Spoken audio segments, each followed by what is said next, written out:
Hello viewers, welcome back to our channel kitchen food blog. আমার কিচেনে আপনাদের জানাই সবাইকে স্বাগতম। আজকে আমি একটা মোচার রেসিপি আপনাদের সাথে শেয়ার করছি। আমি 100% শিওর এই রেসিপি আপনারা অনেকেই খাননি। এটা একটা খুব পুরনো দিনের রান্না। আমি মোচাটাকে জাস্ট আমি কেটে নিয়েছি, কেটে একটু সিদ্ধ করে রেখেছি। মানে মোচাটাকে আপনারা কুচি করবেন, করে সিদ্ধ করে রাখবেন। তারপরে স্টেপটা আমি সময়ের তাড়াতাড়ি যাতে লাগে, সময়ের ওটাকে কি বলে অপচয় না করার জন্য আমি মোচাটাকে কেটে সিদ্ধ করে নিয়ে এসেছি।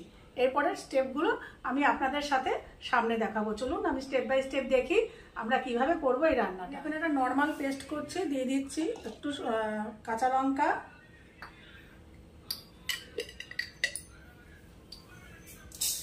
দিচ্ছি সর্ষে, মানে রাই সর্ষে, সাদা সর্ষে। আপনাদের যদি সাদা সর্ষে না থাকে আপনারা কালো সর্ষেও ব্যবহার করতে পারেন।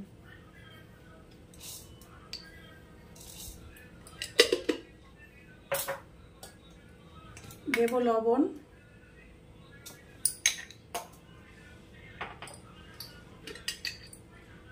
দেব হলুদ। এই পর্যন্ত পুরো নর্মাল। এর পরের স্টেপগুলো আসছে একটু আলাদা, ইউনিক। আমি একটা বোল নিয়ে নিয়েছি। এবারে আমি নিয়ে নেব এই যে মোচা আমি সেদ্ধ করে রেখেছি। মোচা আমি পুরোটা করছি না, আমি এটা দিয়ে দুটো রেসিপি দেখাবো। আজকে একটা রেসিপি দেখাবো, পরে আরেকটা রেসিপি দেখাবো, সেই জন্য নিয়ে নিলাম অল্প একটু। আচ্ছা, এবারে নিয়ে নিচ্ছি আমি যে পেস্ট করেছি সেই পেস্টটা।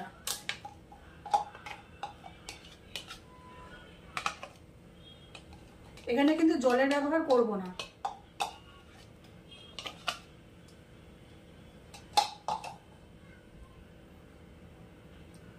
দেব নারকেল কোড়া,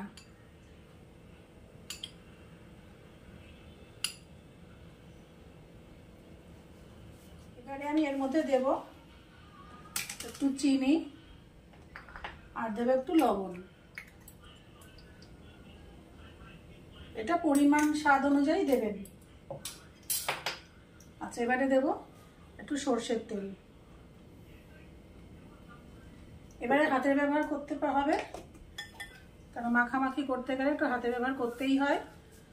হাতটা ভালো করে ধুয়ে নিয়ে, আচ্ছা আমি কিন্তু মোচাটা, আমি আবার বলছি, মোচাটা আমি কেটে কুচি করে সিদ্ধ করে নিয়েছি। মোচা আপনারা সবাই কাটতে পারেন, আর যদি সময়ের অভাবে মোচা কাটতে না পারেন বাজারে কেটে কাটা পাওয়া যায়, কেটে নিয়ে আসবেন। আগের দিন সময়ের অভাব থাকলে আগের দিন সিদ্ধ করে রাখবেন, পরে রান্না করবেন। একদিনেই কেটে সিদ্ধ করে যদি রান্না না করতে পারেন, এইভাবে স্টেপ বাই স্টেপ করতে পারেন।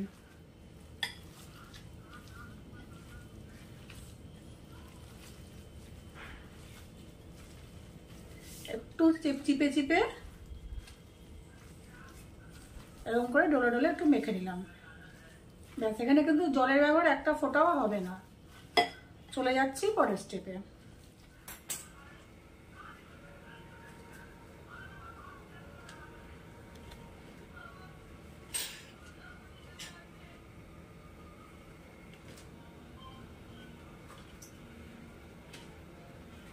আমি কলা পাতাগুলো পুড়িয়ে নিয়েছি, মানে একটু সেঁকে নিয়েছি।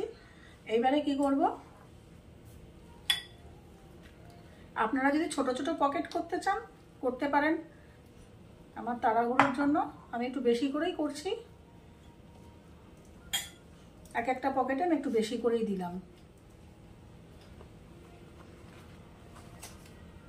এটা কিন্তু নোংরা না, এটা কিন্তু ঘটের কালি।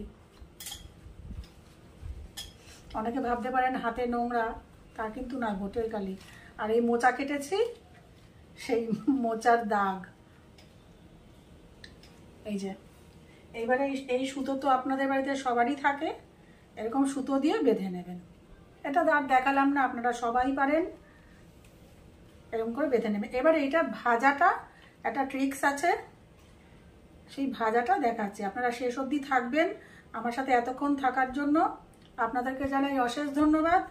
শেষটুকু দেখুন, শেষটুকুতে একটা এটার পাতুরিটা করার একটা আলাদা পদ্ধতি আছে, সেটা আমি শেয়ার করব।